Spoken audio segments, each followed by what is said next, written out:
रायपुर सांसद सुनील सोनी ने कलेक्टर और जिला निर्वाचन अधिकारी डॉक्टर सर्वेश्वर भूरे से मुलाकात कर निष्पक्ष चुनाव की मांग की। उन्होंने कहा कि रायपुर जिला में कुल 8 एफआईआर दर्ज कराई है। इसमें 6 बीजेपी की, 1 जनता कांग्रेस और 1 कांग्रेस की ओर से।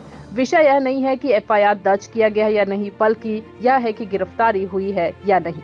सांसद सुनील सोनी ने कलेक्टर और जिला निर्वाचन अधिकारी डॉक्टर सर्वेश्वर भूरे से मुलाकात के बाद मीडिया से चर्चा करते हुए कहा कि आरंग में सोने चांदी का सिक्का बंटवा रहे हैं। रायपुर पश्चिम, दक्षिण, उत्तर और अभनपुर से भी गंभीर शिकायतें आई है। हमारा कहना है चुनाव निष्पक्ष हो। निर्वाचन आयोग से भी निष्पक्ष चुनाव करने का आग्रह किया है। रायपुर जिले की 7 विधानसभा के लिए हमने कलेक्टर साहब से शिकायत की कोशिश करें और 70 विधानसभाओं के लिए जो है हमने मुख्य चुनाव आयोग से शिकायत की। हम निष्पक्ष चुनाव के पक्षधर हैं।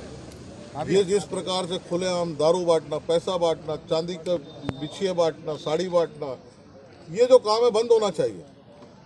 मतदाता ने मन बना लिया, उससे मन से फैसला होना चाहिए और उसने मन बनाया कि भारतीय जनता पार्टी की सरकार लाना है, तो प्रलोभन के द्वारा उनके मन को परिवर्तित करना पाप मानता हूँ।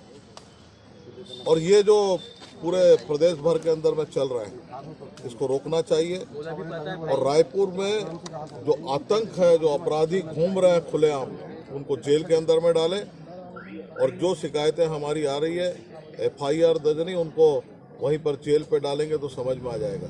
और खासकर यहाँ की जो झुग्गी बस्तियाँ हैं, वहाँ की मॉनिटरिंग ईमानदारी के साथ। किसके सह पे ऐसे जो है सामानों को बांटा जा रहा है? क्या कोई सरकार बंटवा रही है, सरकार बंटवा रही है, इसको डर रही है वो।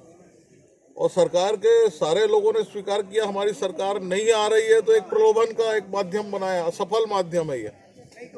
और लेकिन हम नहीं चाहते कि चुनाव के अंदर कोई अराजकता फैले।